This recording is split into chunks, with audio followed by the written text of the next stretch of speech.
आज हम करेंगे शुड वर्सेस मस्ट।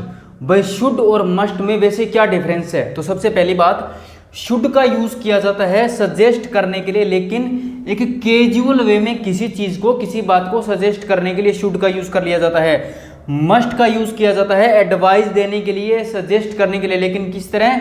स्ट्रोंग वे में। जब कोई चीज की एडवाइस स्ट्रोंग वे में दोगे, कोई चीज रिक्वायर हो जाए, कोई चीज सो इंपॉर्टेंट हो जाए, कोई चीज जब जरूरी हो जाए, तब आप मस्ट मॉडल का यूज करते हो।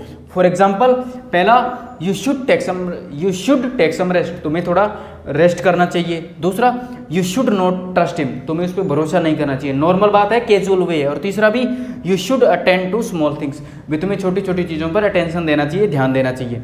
ये बड़े आसान आसान एग्जाम्पल थे, मतलब कैजुअल वे में बातें हो रही थी। लेकिन अब देखिएगा नेक्स्ट एग्जाम्पल्स। यू सिमिल, तुम बीमार लग रहे हो, you must take some rest, तुम्हें रेस्ट करना चाहिए।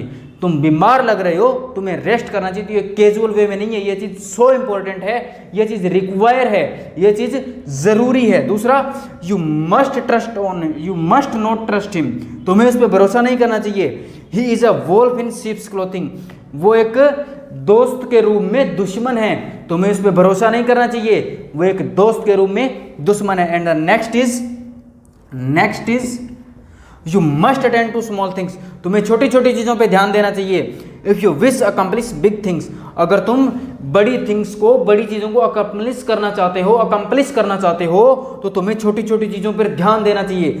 तो यहाँ पे क्या हो गया? यहाँ पे कैजुअल वे नहीं है मेरे भाई, यहाँ पे स्ट्रॉन्ग वे है। यहाँ पे ये चीज़ें ज़रूरी हो गई हैं, यहाँ पे ये चीज़ें ज़रूरी हो गई, इसलिए हमने यहाँ पे मस्ट मॉडल का यूज़ किया है। और यहाँ पे था क्या? यहाँ पे था कैजुअल वे, नॉर्मल वे, इसलिए यहाँ पे हमने शुड मॉडल का यूज किया। तो इस तरीके से इंग्लिश को पढ़ने की कोशिश कीजिएगा।